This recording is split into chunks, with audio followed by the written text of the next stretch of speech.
신앙생활하면서 하나님이 나에게 주신 은혜의 바람이 있습니다. 축복의 바람이 있어요. 아무 때나 오는 게 아니에요. 그 때를 포착하고 그 때를 활용하고 그 타이밍을 타고 넘으면 내 힘이 아닌 하나님의 능력으로 살아가는 거예요. 그래서 사도 바울이 고백하죠. 내게 능력 주시는 자는 내가 모든 것을 할 수 있다. 아멘이십니까? 이 고백은 부한도 가난함도 어떤 정황도 자신은 다 이제 감당할 만한 능력이 왔다는 거죠. 자신의 내적인 어떤 훈련을 통해서 닦아진 것이 아니고 하나님의 그 은혜 안에 할 수 있는 방법을 찾았다는 거예요. 우리도 마찬가지예요. 이 하나님의 바람을 탈 줄 모르는 사람은 육신의 생각과 방법으로 계속 헤맵니다. 고단하죠. 끝없이 땅에서 헤매다가 그냥 인생을 떠오르지도 못하고 말아버리는 거예요. 종종 그런 표현을 씁니다. 수년 전에 한때 유행했던 비유가 있어요. 그 애호한데요. 당신의 인생이 구더기냐 아니면 날개를 달고 있는 나비냐, 이 상태를 짚습니다. 나비는 그냥 태어난 법이 없다. 구더기를 통해서, 애벌레를 통해서 나비가 되어지는 것인데, 당신은 단 한 번이라도 날개를 달고 날아본 삶을 살아본 적이 있느냐 이렇게 묻습니다. 대다수 성도들을 보니까 구더기, 애벌레, 벌러지처럼 살다가 그냥 땅에서 헤매다 끝나더라 그죠? 근데 이 벌어지는 어느 정도냐? 앞에 조그마한 돌멩이만 있으면 장벽이에요. 그리고 꼬물락꼬물락 걸어가다 새가 쪼으면 죽어버리고요. 지나가는 사람이 밟으면 그냥 끝나버리고요.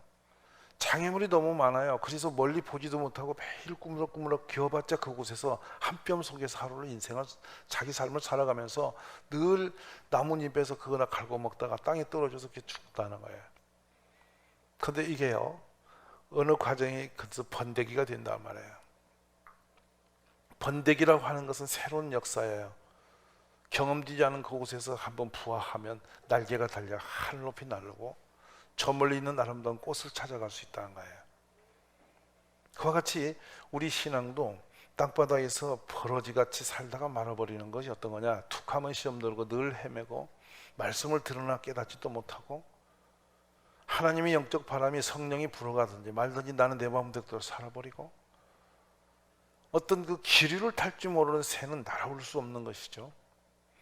황새도 어떻게 사는가 봤더니 자신의 힘은 25%밖에 안 써요.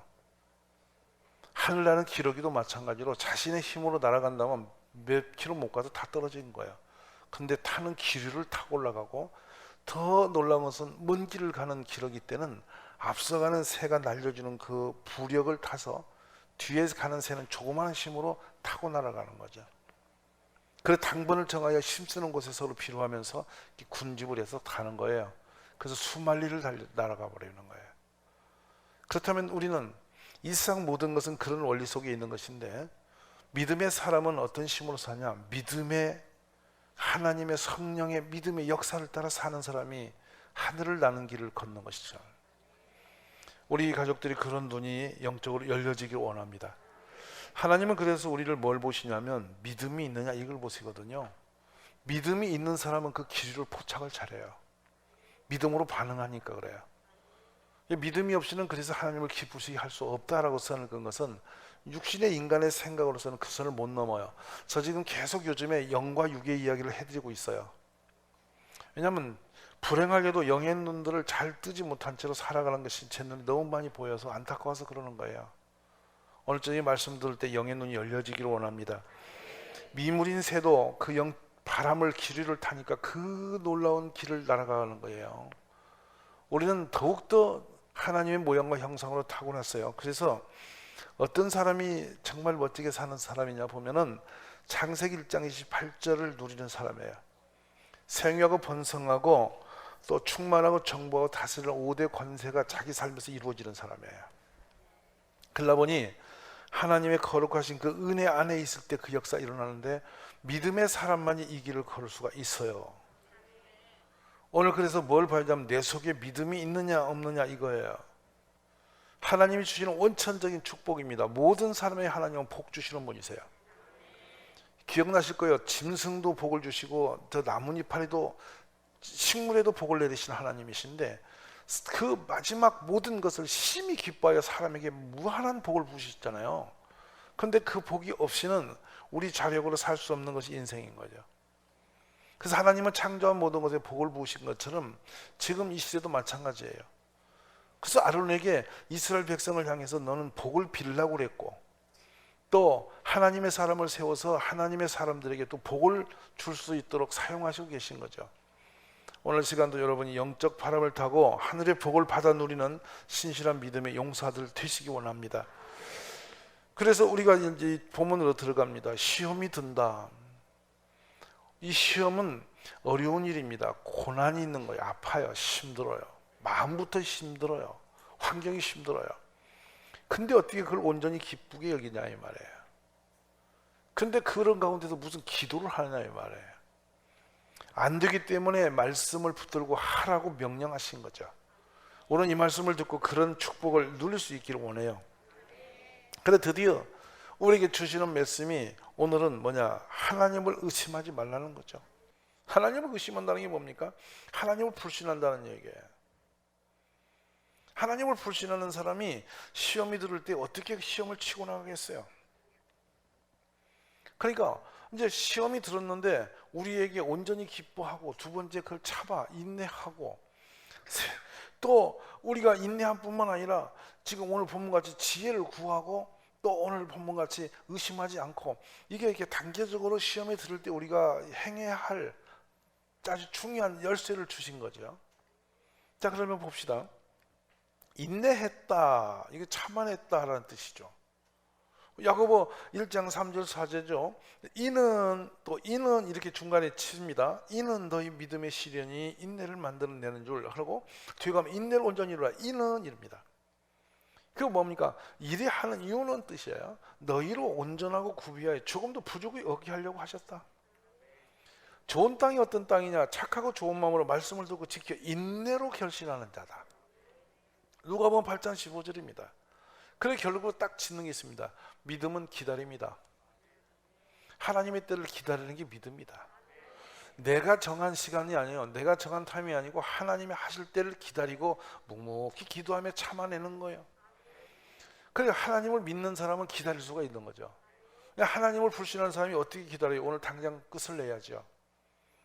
근데 이 인내하여 하나님께 위대한 축복을 받은 사람이 성경에 계속 다 된 분은 다 인내한 분들인데요, 너무 놀라운 것은 욥입니다. 그러나 내가 가는 길을 그가 아시나니 그가 나를 단련하시는 내가 순금같이 튀어나오리라. 누구의 고백이에요? 욥이죠.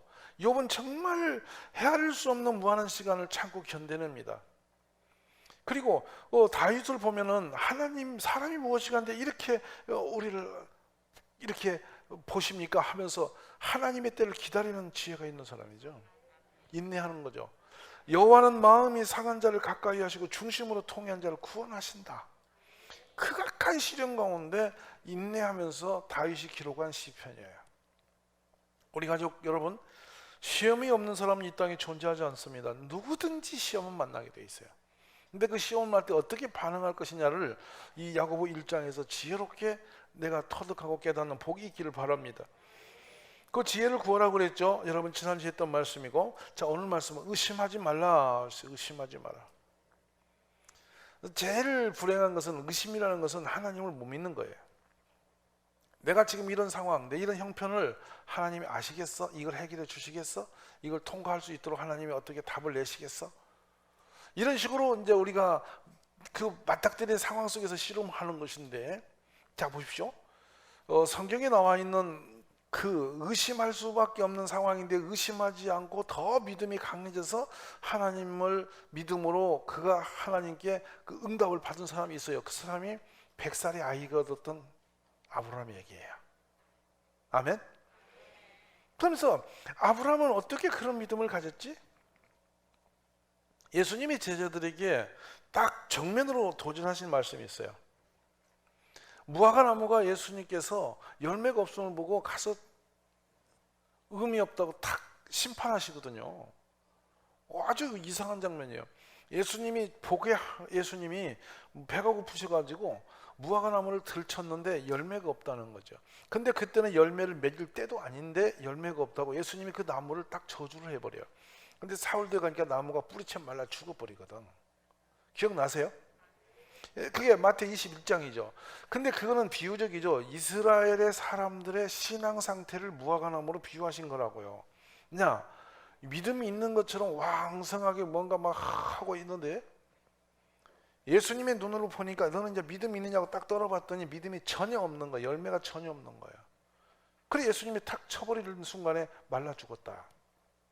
이것을 그 예수님의 상황과 말씀을 유대인들의 상황으로 적용하면 정확하게 맞는 비유법이에요. 근데 그 말씀이 우리에게 된다면 얼마나 두려운 일이에요. 늘 톡하면 주여줘 외치고 맨날 예수 믿는 것처럼 우리가 하면서 너 구원 받았냐면 천국이 내 것이 이렇게 소리를 지르고 있는데 실제로 딱 디뎌버리면 시험으로 딱 디뎌버리면 믿음으로 반응하지 않고 시험에 들어버리는 홀라당 넘어져 버리는 그래서 아주 그냥 본전 바닥 다 드러내고 넘어져 버리는 너무도 불행하게도 그렇게 우리는 홀라당 넘어져 버리는 사람의 말 한마디에 걸려버리고 어떤 사람은 어떤 상황에 그냥 턱 걸려버리고 뭐 아주 유치하고 정말로 초라하게 턱턱턱 걸려가고 계속 쓰러져 버리는 거예요. 시험을 안 들 수는 없습니다. 우리는 연약한 지체지만 그러나 시험이 올 때 우리는 그것을 믿음으로 이겨낼 수 있는 능력이 있어야 되는 거죠. 지금 그 능력을 여러분이 갖도록 하기 위해서 목사는 이렇게 이 수유밤에 지금 야고보서 1장을 가지고 씨름하고 있는 거죠. 잘 들으시고 평생 동안 이런 시험에 넘어져 버리는 그런 초라한 사람이 되지 아니하기를 원합니다. 그러면 여기서는 어려움을 당하면 어떻게 이제 적극적으로 기도를 하라고 말씀하는 거 뭡니까? 기도가 뭡니까? 하나님께 더 가까이 다가가라는 얘기잖아요. 시험이 들면 뒤로 가지 말고 더 하나님께 다가가라. 더 적극적으로 찬송하고 더 적극적으로 예배드리고 더 적극적으로 기도하고 이래 하면 반드시 승리할 것이라는 것을 선언하신 거죠. 그리고 예수님이 이 말씀 보세요. 제자들이 이걸 이상히 보고 무화과 나무가 어찌해서 곧 말라버렸나? 이렇게 예수님에게 가서 질문합니다. 예수께서 대답하십니다. 내가 진실로 너에게 이르노니 만일 너희가 믿음이 있고 의심하지 아니하면 믿음이 있고 의심하지 아니하면 이 무화과 나무에게 된 이런 일만 할 뿐 아니라 이 산들어 들려 바다에 던지려 하여도 될 것이요. 바로 뒤에서 너희가 기도할 때 무엇이든지 믿고 구하는 것은 다 받으리라 하시니라. 결국에는 시험이 드는 것도 뭐냐면 믿음이 없기 때문인 거예요. 가짜 믿음이기 때문에 시험 들면 벌렁 넘어지는 거예요. 그래서 이제 아는 거죠. 시험이라는 것은 하나님이 달아보시는 방법이 됩니다. 사탄이 치는 것도 있지만 하나님 우리를 달아보는 거죠. 믿음이 있나 없나 이게 달아보시려고 시험거리를 주시는데 거기 홀딱 넘어져 버리면 끝납니다. 그냥 거기서 끝나요. 지금까지 뭐 믿음이 있는 척하고 막 봉사하고 여러 가지로 하나님 앞에 달려온 신앙의 모든 것이 거기서 홀라당 끝장이 나버리는 거예요. 여러분 그렇게 초라한 사람 되기 원합니까? 하늘의 상 받고 믿음으로 하나님의 복을 받는 사람 되기 원하십니까? 그거 여러분 집중 대답하실 수 있어야 돼요. 그러니까 어떤 시험이 와도 시험 때문에 넘어진 사람이 되지 말라는 얘기예요. 그러니까 이 말씀을 마가복음으로 가져가도 동일하게 하십니다. 아침에 지나갈 때 무화과나무가 뿌리채 마른 걸 보고 베드로가 생각이 나서 어짜오되 랍비여 보소 저주하신 무화과나무가 말랐습니다. 예수께서 대답하여 말씀하시기를 하나님을 믿어라. 누구를 믿어라? 하나님을 믿어라. 시험이 들었다. 사람이 나를 넘어뜨렸다. 상처를 줬다. 못마땅한 일이 생겼다. 억울하다. 그래서 시험이 들었다. 그건 믿음이 없다. 그런 얘기예요. 시험은 믿음으로 이기는 것이라는 거지. 시험에 빠지지 않는 것이라는 거예요. 할렐루야. 그러니까 물 위에도 여러분 물 위에도 믿음으로 걷는 거였어요. 근데 의심하는 순간에 물속에서 주저앉았거든요. 들어갔거든요. 우리가 이 믿음으로 역사하기를 간절히 원합니다. 내가 진실로 너희에게 이르노니 누구든지 이 산들을 들려 바다에 던지라 하며 그 말하는 것이 그리하면 이 말하는 것이 이루어질 줄을 믿고 마음에 의심하지 아니하면 그대로 되리라. 그러므로 내가 너희에게 말하노니 무엇이든 기도하고 구하는 것은 받은 줄로 믿으라. 그리하면 너희에게 그대로 되리라. 할렐루야. 오늘 밤에 어떤 시험이, 어떤 환란이, 어떤 문제가 온다 할지라도 의심하는 일만은 없기를 원합니다. 그러니까 바랄 수 없는 중에 바라고 내 후손이 이와 같으리라 말씀대로 내 민족이 조상이 되게 하려 하심이라, 이 말씀을 끝까지 붙들고 씨름했던 로마서 4장 18절 나오는 아브라함 얘기.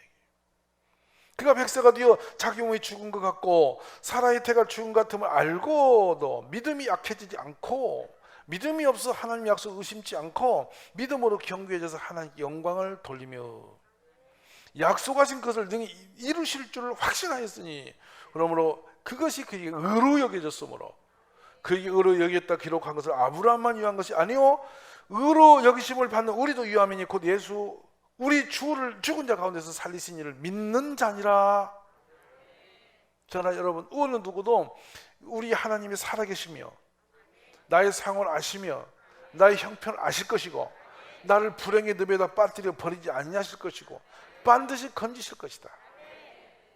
아들을 주시니가 하물며 무엇인들 아끼시겠는가 말이에요. 이게 사도 바울이 탄식하고 막 절망에 빠졌다가 기뻐 춤을 춘 장면, 이 장면이잖아요. 아들까지 주시는 하니까 무엇이 아까워서 주시지 않고 아낄 게 있겠노? 하나님은 우리에게 모든 걸 주시기 원하신다. 그래서 믿음이 제대로 내 속에 역사한다면 반드시 하나님은 나를 초라하게 이렇게 비참하게 버리시지 아니할 것이다 하는 것이죠. 오늘 믿음이 우리 안에 크게 일어날 수 있기를 간절히 바랍니다. 그래서 믿고 구한 건 받을 줄 아라고 그랬는데 7, 8절을 마듭합니다. 7절 보시죠. 이런 사람은 무엇이든지 죽기 없기를 생각하지 말라. 문제는 뭡니까? 두 마음을 품어 모든 일에 정함이 없는 자로다 그랬어요. 자, 바람이 오면 불면 바닷물이 일렁거립니다. 그리고 뭐가 되죠? 파도가 되죠. 어떤 거리만 되면 내 마음이 울렁거립니다. 그리고 흔들리기 시작합니다. 그래서 요동을 칩니다. 그런 사람이 어떻게 하나님께 복을 받겠는가 하는 거예요. 어떻게 이겨내겠나 하는 거예요. 이제는 시험이 오면은 우리는 뭘 생각하냐면 이 시험을 건너편에 있는 하나님의 영광, 그 축복의 세계를 보는 눈을 갖자. 아브라함이 더 놀라운 것은 저 이 생각합니다. 어떤 믿음이었냐면 나이가 들어갈수록 약해지지 않고 믿음이 점점 강해져요. 아멘이세요? 점점 강해지는 거예요. 저는 하나님과 우리의 대면 속에서 일어나는 기가 막힌 그 하나의 영적인 전쟁이라고 할까요? 씨름을 말씀을 드려볼게요. 아주 단순한 어린아이들은요, 우리가 이건 이거야 하면 그대로 믿어요. 제 말 알아듣으세요? 이거는 무리하면 무리인 줄 알고, 그건 이제 가끔 우리가 사기칩니다. 부모가 뭐냐면 이 뜨거운 그 물건을 이 그릇에 놓고 애 보고 아 뜨거 이렇게 해가지고 폼을 잡고 애가 놀래게 만들어가지고 애가 그 반응을 즐기고 이러죠. 근데 사기거든요. 사실은 덜 뜨거운 건데. 정말 이해됩니까? 그렇게 훈련을 시켜서 그런 마음으로 아이들이 경계하도록 만들어가는 작업을 하시죠. 근데 아이가 좀 철이 들어가면 이것을 의심하거든요. 제 말 맞지 안 맞아? 의심을 해가지고 엄마가 하면 어지간하면 얘가 조금 이게 자기 생각을 갖다 디대다가 나중에 한 12살 먹으면 엄마 말을 전혀 안 믿죠. 또 사기치구나, 또 뻥이구나, 엄마는 항상 그렇구나, 이렇게 알아서 자기가 분석하고 자기 체험을 가지고 가는 거예요. 근데 우리 예수님이 우리 성도에게는 어떤 상태를 말씀하냐면 어린아이같이 되라는 거예요. 단순히 그냥 믿어버리는 거예요. 너무너무 재미있는 거예요. 우리가 어린아이 믿음으로 하나님이 주실 줄 믿고 그냥 그러고 있으면 누가 답답해? 하나님 보시기에 큰일이 나신 거지. 그러니까 100살이 돼서 또락 망가지는 다 말라가는 아브라함이 하나님의 아들 주실 거야 계속 그러고 앉았으니 누가 답답해? 하나님 보시기에 큰일 났지. 그러니까 다 늙어버린 90먹은 할머니에게 아들을 낳게 하시잖아. 제가 그 장면을 볼 때마다 마치 연극으로 펼치면 참 재밌겠다 이 생각하는 거지. 근데 우리는 시험이 들면은 마음이 헷갈립니다. 하나님이 계신가 안 계신가, 계시면 이룰 수 있냐고 또 그렇게 또 따지면서 또 시험이 듭니다. 정말 맞습니까 안 맞습니까? 억울한 일을 당하면 하나님이 계시면 이런 일이 있겠어? 이 말은 뭐야? 하나님이 안 계신다는 얘기 아니야. 그러면 있는 걸로 그냥 가짜로 믿고 그렇게 살아온 사람이라는 얘기를 자기가 지금 말하고 있는 거잖아. 그런 말 자체를 할 필요가 없어요. 하나님이 계신 거니까. 맞죠? 그리고 기도했으면 그대로 될 줄 믿고 있어 버리면 되실 텐데 의심을 찾고 되면서 이런 기도는 안 들으실 거야 하고 안 들으실 거야 하고 기도해요. 그러니까 이 기도가 의심과 불안과 불신을 가지고 그냥 자기 생각 없이 어쩌고 저쩌고 해놓고 가는 거예요. 자기가 하나님께 기도해놓고 자기가 잊어버려. 그래갖고 어느 날 무슨 응답이 내리면 자기가 놀래. 이런 일이 왜 일어났지? 나한테 왜 일어났지? 이렇게 말 자기 말로 해놓고. 오늘 우리 참으로 불행한 사람들이죠. 오늘 결국은 시험과 뭐가 연결이 되냐면 믿음과 연결이 되어 있어요. 믿으면 시험 들 일이 없어요. 별의별 일이 다 와도 믿음이 강한 사람은 절대 흔들릴 필요도 없어요. 바로 그 사람이 욥이잖아요. 욥이 그러잖아요. 내가 더 실패하고 다 사라지고 나니까 하나님을 꼭 만나야 되겠다는 거예요. 동으로 가도 안 계시고 서로 가도 안 계시고 우로 가도 안 계시고 앞으로 가도 안 계시고 뒤로 가도 안 계시고 깝깝한 건 하나뿐인 거예요. 하나님을 어떻게 만날까? 이것만 문제지. 문제 지금 시험은 걱정이 안 돼요. 상황은 걱정이 안 돼요. 하나님만 만나면 된대. 왜냐하면 하나님은 다 가지고 계시니까. 근데 정말 우리 주님이 하나님이 욥의 그런 몸부림을 나중에 지켜보시잖아요. 그리고 끝에 가서 그에게 갑절의 복으로 화답을 하시잖아요. 자, 그러면 이제 과거에 그랬으면 지금 현재는 어떻게 할 거냐? 지금도 마찬가지라는 거죠. 시험이 오면 뭐 하는 때라? 이때는 기도할 때라는 거예요. 맞습니까? 기도하면서 보니까 그 구하는 내용도 다른 게 아니에요. 의심 없이 믿고 그냥 지혜를 구하고. 맞습니까? 내가 그냥 기뻐하면서 더 좋은 걸 줄 걸 믿고 구하고 막 일하고 있으면 그 사람은 시험이 복이 된다는 말이죠. 그래서 시험 끝에 절망, 멸망이라는 것은 성경에 없어요. 기록이 없어요. 누구는 시험 들더니 망해버렸다, 시험 끝나고 그냥 죽었다, 시험 끝나고 거덜났다, 이렇게는 안 해요. 시험은 유익이 됐다는 거예요. 시험을 이겨서 복을 받았다는 거지. 이게 성경의 전체 공식이에요. 그렇다면 우리들이 앞으로 인생을 살면서 뭐 사람 때문에 걸리든 어떤 상황에 걸리든 간에 시험이 우리에게 올 수밖에 없다면, 바람이 임의로 불듯이 시험은 올 수밖에 없어요. 어느 날 어떻게 올 줄 누가 알아요? 이게 정말 기가 막힌 거죠. 어떤 때 보면 그렇습니다.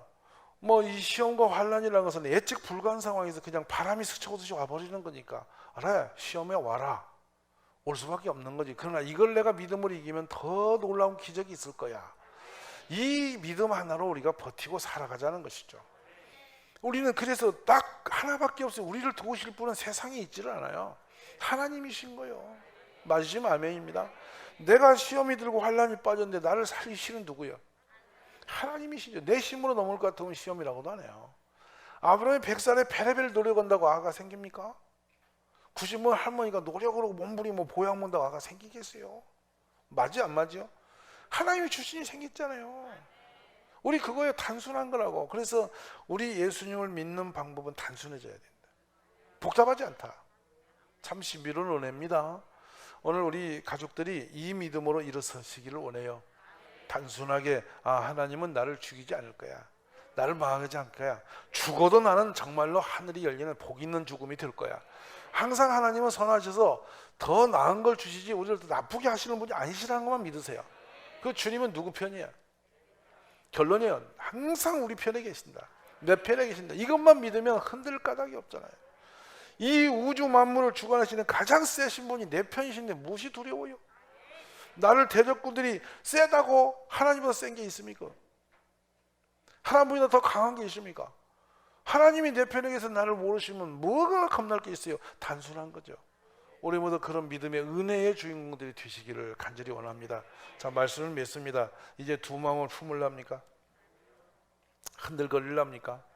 이랬다 저랬다 하랍니까? 예, 설교 들을 때는 그럴듯해요. 그냥 이랬다 저랬다 할래요? 비바람이 오든 폭풍아 몰아치든지 중심을 지키고 하나님은 나 편이야, 나를 도우실 거야, 복 주실 거야 이라고 또박또박 가면, 더 기도를 더 세게 하고 가면 영광이 오십니다. 믿으시기 바랍니다.